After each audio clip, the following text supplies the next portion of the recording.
Эдиль Жолдубаевич, можно, пожалуйста, вам еще, Венера Калбековна, слово же еще не давали. Мы, наверное, не на базаре сидим, давайте не будем сейчас Вы же мне только что доказывать, задали. кто что, деп. Эдиль Жолдубаевич, Я вопрос еще вам не задавала. Выключите. Я просто подтверждаю то, что я говорила. Ординатор это не врач, вы знаете об этом?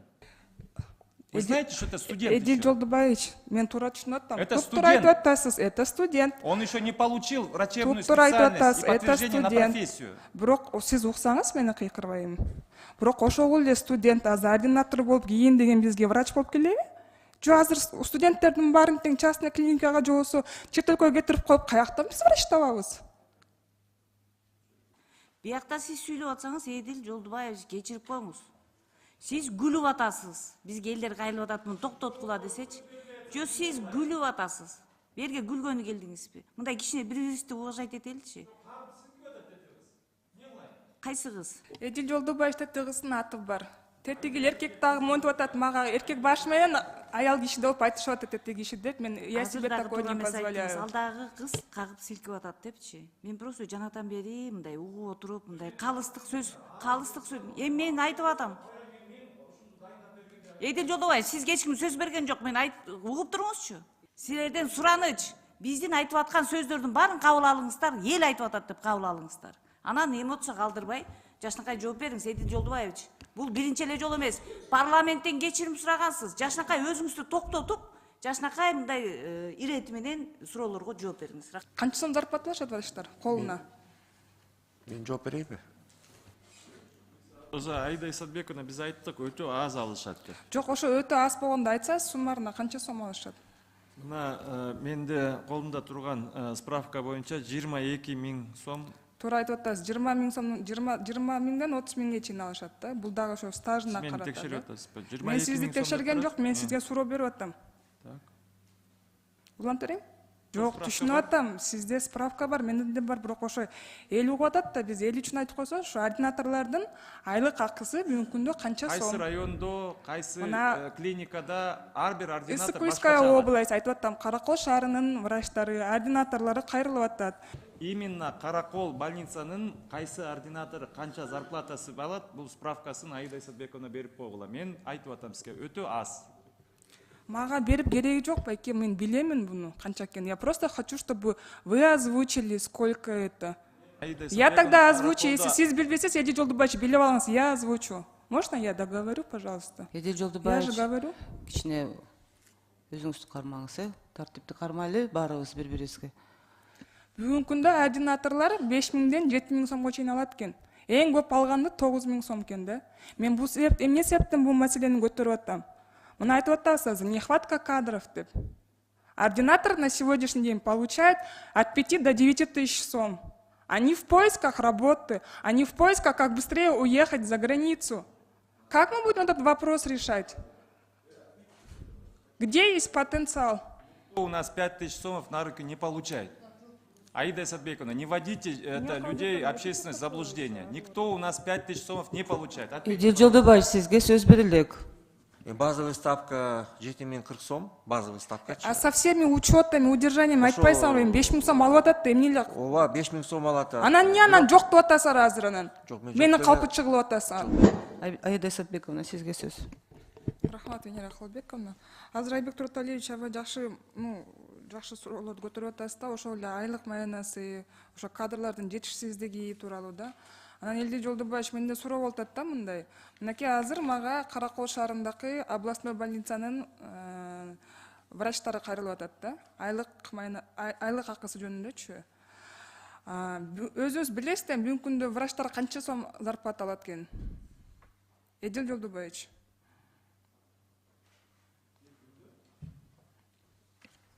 Канча сом зарплата алышат врачтар колуна?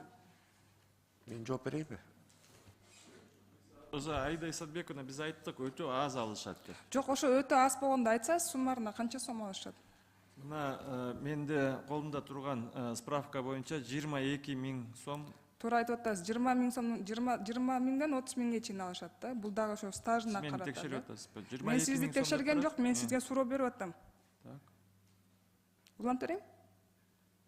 Дайра. Ординаторлордун зарплатасы канча экенин билесизби? Деймби? Биз Эдил Жолдубаевич менен суроо берип атам. Жок, сиз суроонуңуздун эмесин айтсаңыз, мен уже жооп бердим. Эдил Айбек Жолдубаевич, Туратович, менин өтө аз алышат. суроомдун мааниси ошо Бул болуп атат. туура Бүгүнкү эмес. күндө ординаторлордун зарплатасы канча сом экенин билесизби деп сурап атам. Бул туура эмес, өтө аз алышат. Канча болсо Туура дагы. айтасыз. Ошо өтө аз болгондо канча сиз үчүн аз деген канча бул? Менде бүт справкалар бар, сизде деле ошол Жок, справка түшүнүп бар. атам. Сизде справка бар, менде де бар, бирок ошо эл угуп атат да, биз эл үчүн айтып койсоң, ошо ординаторлордун айлык акысы бүгүнкү күндө канча Кайсы сом? райондо, кайсы Мына клиникада ар бир ординатор Ысык-Кульская башкача алат. область айтып атам, Каракол шаарынын врачтары, ординаторлору кайрылып атат. Бүгүнкү күндө ошол тараптагы врачтардын, ординаторлордун зарплатасы канча сом деп мен сизден сурап Өтө атам. аз деп мен сизге жооп берип атам. Мен тактап кетсеңиз, ошо өтө аз деген. Это, понимаете, слово аз это такое растяжимое. И для Каракол- каждого на понимание. Для вас это может быть 10 тысяч аз. А для кого-то это 2000 может быть. Поэтому озвучьте. Коллегалар, именно Каракол больницанын кайсы ординатору канча зарплатасы алат, бул справкасын Аида Исатбековна берип койгула. Мен айтып атам сизге, өтө аз. Мага берип кереги жок, байке, мен билемин буну канча экенин. Я просто хочу, чтобы вы озвучили, сколько это. Аида Я Исатбековна тогда озвучу, если Караколдо- сиз билбесеңиз, Эдил Жолдубаевич билип алыңыз, я озвучу. Можно я договорю, пожалуйста? Эдил Я же Жолдубаевич, говорю. кичине өзүңүздү кармаңыз, тартипти кармайлы баарыбыз бири бирибизге. Бүгүнкү күндө ординаторлор 5000ден 7000 сомго чейин алат экен. Эң көп алганды 9000 сом экен да. Мен бул эмне себептен бул маселени көтөрүп атам? Мына айтып атасыз, нехватка кадров деп. Ординатор на сегодняшний день получает от 5 до 9 тысяч сом. Они в поисках работы, они в поисках, как быстрее уехать за границу. Как мы будем этот вопрос решать? Где есть потенциал? У нас 5000 сомов на руки не получает. Аида Исатбековна, не вводите людей общественность в заблуждение. Никто у нас 5000 сомов не получает. Эдил Жолдубаевич, сизге сөз берилек. Тартипти кармалык, урматтуу чакырылгандар, урматтуу Медер Адышевич, сиз так жооп бериңизчи. Барбы сизде маалымат? Канча алып атат биздин ординаторлор?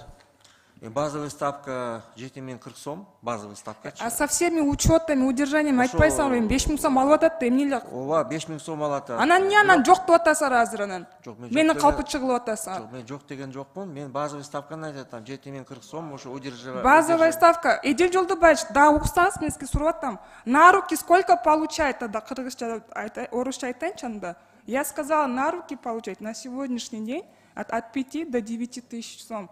В чем проблема? Чего вы ко мне претензии Уважаемая Аида предъявляете? Исатбековна, Эдил Жолдубаевич, можно, пожалуйста, вам еще, Венера Калбековна, слово же еще не давали. не Мы, дали. наверное, не на базаре сидим, давайте не будем сейчас Вы же не только что вопрос доказывать, задали. кто что, деп. Эдил Жолдубаевич, Я вопрос еще пока вам не микрофон задавала. выключите. Я просто подтверждаю то, что я говорила. Я говорю, на руки получит от 5 до 9 тысяч сом. И все. Вы мне сейчас претензии ставите, то, что это я неправильно говорю, что на сегодняшний нет такой зарплаты, как 5 тысяч сом. Вот, пожалуйста, ваш замминистра сейчас это подтвердил. Можно И я все. отвечу? Давайте этот вопрос закроем, Венера Калбековна. можно я отвечу? Я не хочу, чтобы вы комментировали. Я хочу ответить. Я не хочу, Вы чтобы мне вы сказали, комментировали. я не Я не позволю вам прошу. вводить в заблуждение. Ординатор это не врач, вы знаете об этом?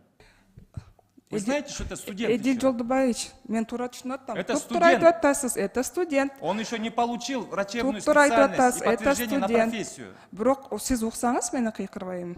Бирок ошол эле студент азыр ординатор болуп кийин деген бизге врач болуп келеби? Жо азыр студенттердин баарын тең частный клиникага же болсо чет өлкөгө кетирип коюп каяктан биз врач табабыз?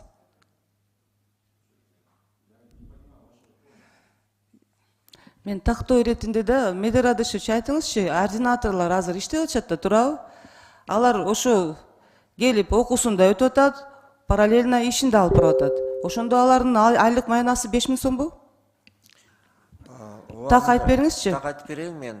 Клиник координатор ошол жерде организацияларда вакансия болсо, ошол врач укугу бар, штатка алышы мүмкүн, бирок кабинет министри токтому менен ал маянасы 10% азыраак болот да врачтанчы. Ошондо клиник координатор 10% аз болгондо ал төмен 300 ставкасы болот да базовыйчы. ошо клинический координатор ошо налоговый отчисление бары менен социальный отчисление менен ошо 5000 болуп калат да клинический координатор. А жаңы врач келип иштеге турган врач, ошонун айлык майнасы канча болот? Жаңы врач келгенде базовый ставка 7040 сом болот. Бирок жаңы врач келгенде ошол жакта дежурствосу болот, 1,5 ставка болуп туруп, мына минимальный айтып кетейин мен, средний минимальный айтканда бизде 22 жылы 14,666 миң сом болду минимальный зарплата, среднийчи. Бирок жаңы врач келгенде ал ошол эмеси жок болот, конечно, квалификационный категориясы стажы Жок, ал жагы түшүндүк. Ал жакта маселе жок. Өзү тактап берип атасыз. Эдил Жолдубаевич, сиз туура түшүнсөңүз, мен сиз менен урушайын деп келген жокмун. Мен болгону ошол бүгүнкү күндөгү ошо ординатор 5000 сомго иштеп аткан ординатор келечектеги биздин доктор, дарыгерлер болот. Ошолорду чет өлкөгө кетирбестиктен, ошолорду частный клиникаларга алдырбастыктан кандайдыр бир программа барбы оюңарда мындай? Ошону эле айтып атам. Мен сиз менен урушайын деп келген жокмун. Сиз кабыл алсаңыз бул деген жумуш. Туура айтат Аида Исатбековна. Өзү негизи Эдил Жолдубаевич бизде мындай да маселе. Жаңы врач мели ординатор болсо айлык майнасы аз чын эле. Ординатор себеби ал еще окуусун окуп атат, параллельно бир жумуш болсо ошо бир жумушун аткарат. Анысы да бар. Бирок жаңы келген врачтар айлык майнасы аз. Андан кийин дагы бир маселе бар да. Ошо жаңы келген врачты кабыл алыш үчүн ошо жаңы врач ошол жерде келген жетекчиге сөзсүз түрдө акчасын берет да. Ошол жетекчиси ошол акчаны талап кылат. $3000 болобу, $5000 болобу, бул кандай көрүнүш вообще, Эдил Жолдубаевич? Медерадышевич, мен ошону алымкада Садиночкада айткан болчумун. Ошону токтотосуңарбы же токтотпойсуңарбы? Токтотуш керек ошону. Анда эгерде силер ушуну токтотпосуңар, анда бизде дарыгерлерибиз калбай калат. Баары кетет Россияга. Туура айтып атат, айлык майнасы аз. Эң биринчи. Экинчиден ошо жетекчиге да акчасын бериш керек. Бул эмне деген көрүнүш? Буну качан токтотосуңар? Болду да, бүттү да. Кичине өзүбүздүн врачтарыбызды кичине калтыралы өзүбүзгө. Аракет кылалы, шарттарды түзүп берели деп биз баарыбыз аракет кылып атабыз, баарыбыз ошону эле айтып атабыз. Бирок ошо же ошо жетекчилер менен сүйлөшүңөр керек, же бир кандай бир программа, бир мындай иш алып барышыңар керек да. Бул ушундай көрүнүштөр аябай көп. Бизге кайрылып атышат. Эдил Жолдубаевич, бизге кайрылып атышат да. Сиз ошону может билген жоксуз, бирок ушундай көрүнүштөр бар. Гулкан Сакинова, сизге сөз. Венера Калбековна, сиз сүйлөп атасыз берди. Председатель комитет, сиз сүйлөп атасыз. Тиги экөө өзүнчө разборкага киришти. Биякта председатель комитет сүйлөп атат, тиги сөздү эч ким укпай эле, тияктан киши чакырып, тиги киши сүйлөп атат. Биякта сиз сүйлөп атсаңыз, Эдил Жолдубаевич кечирип коюңуз. Сиз күлүп атасыз. Бизге элдер кайрылып атат, муну токтоткула десечи. Жо, сиз күлүп атасыз. Берге күлгөнү келдиңизби? Мындай кичине бири-бирибизди уважать этеличи. Кайсы кыз? Эдил Жолдубаевич тетигисинин аты бар. Тетиги эркек дагы монтип атат, мага эркек башы менен аял киши деп айтышып атат тетиги киши деп. Мен я себе такое не позволяю. Алдагы кыз кагып силкип атат депчи. Мен просто жанатан бери мындай угуп отуруп, мындай калыстык сөз. Эми мен айтып атам.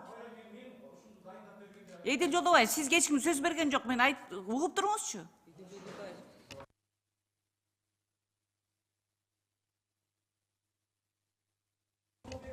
Эдил Жолдубаевич, сизге ирети менен сөз берет, же болбосо биякта председатель комитет сүйлөп атат, сиз күлүп отурасыз, сизге сөз кезеги келгенде берилет.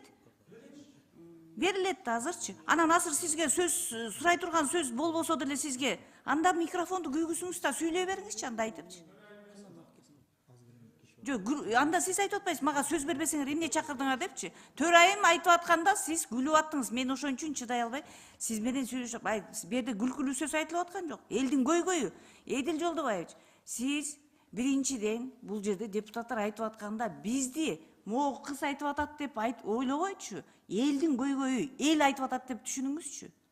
Биз элдин атынан сүйлөп атат деп түшүнүңүзчү. Могу кыз мени кагып атпайбы депчи. Сизди элдин көйгөйүн айтып аткан үчүн ошол силерди ошол суроого жооп берсин деп атабыз. Силерден сураныч, биздин айтып аткан сөздөрдүн баарын кабыл алыңыздар, эл айтып атат деп кабыл алыңыздар. Анан эмоция калтырбай, жашынакай жооп бериңиз, Эдил Жолдубаевич. Бул биринчи эле жолу эмес. Парламенттен кечирим сурагансыз. Жашнакай өзүңүздү токтотуп, жашнакай мындай ирети менен суроолорго жооп бериңиз. Рахмат. Рахмат, Гүлкан Сакеновна. Урматтуу чакырылгандар, бир тартипке келели, баарыбыз бири-бирибизди сыйлайлы. Бул жумушта сүйлөйбүз, суроо беребиз. Сиздер Жулдубаевич, сиз да түшүнүңүз тура. Эми бизде дагы көп маселелер бар. Аида Сатбековна, сизде барбы суроо? Бериңиз. Да, у меня вопрос к председателю ФОМСа. Можно, пожалуйста, уточнить? Азамат Кенешевич, вот вы в своем здесь отчете показываете, что общие расходы ФОМСа на 2023 год составляют 30 миллиардов 111 тысяч, 111 миллионов 820 тысяч. При этом, да, из республиканского бюджета выделяется 22 миллиарда 659 миллионов. А поступление от оказания платных услуг показывает, что 1 миллиард 700 миллионов оказывается. У меня вопрос, почему так мало?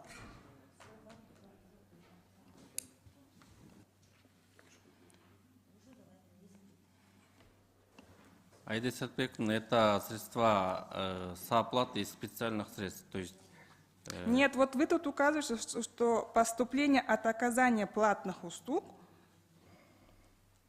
именно платных услуг. Да. И такая сумма маленькая. На сегодняшний день у нас в республике сколько граждан проживает? По всей республике. Туда входят средства сооплаты из специальных средств. Нет, понятное дело, я и говорю, почему так мало. На сегодняшний день у нас в республике 7 миллионов, ладно, пусть будет 6 миллионов проживать. Почему так мало поступают от платных услуг?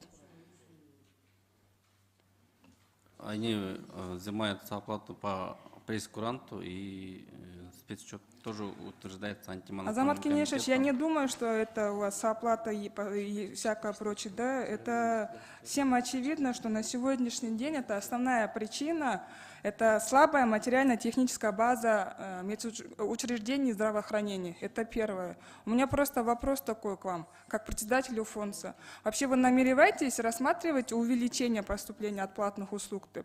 Я не знаю, вот, может быть, вы будете увеличивать стоимость тех же самых анализов, возможно. Возможно, вы будете открывать какие-то новые услуги или как?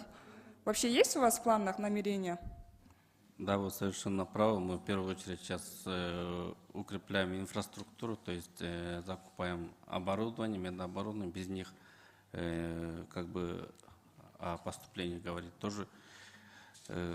С каждым годом увеличивается. Например, в 2022 году поступление составляло 1 миллиард 328 сомов. В этом году 1 Я правильно миллиард 700. понимаю, Азамат Кенешевич, вы согласны, значит, со мной, да, что основная причина – это слабая материально-техническая база медучреждений? Не основная, Но вы же в своем, только что сами же сказали. не основная, но Одна из причин. Одна из причин, да. Все хорошо, спасибо большое.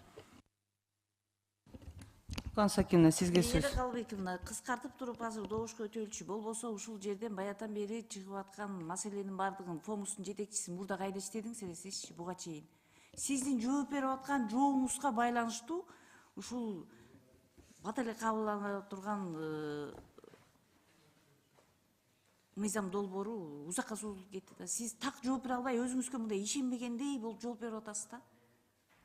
Ошодон анан ушунун баары чыгып калып атат да. Мындай так жооп бербейсиз. Буга чейин кайда иштедиңиз эле сиз? 23 жылдан бери ушу фомстун тармагында бир системада иштеп келатам. Жанагы эмени да мен сурабадым азыр, жанагы прочий расходторуңуздар кайсы мыйзам, өзүңөрдүн мыйзамыңар бар да силердин, туурабы?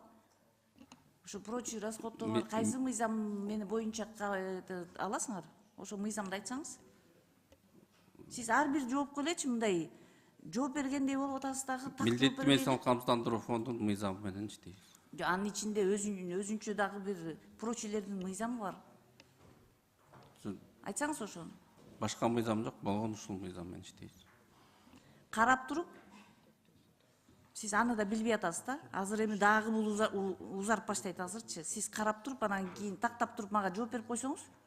Макул. Анан мен айтам, башка мыйзам дебедиңизби? Макулбу, ошону тактап билип алыңыз деп атам да. Рахмат, Венера Калбековна. Рахмат.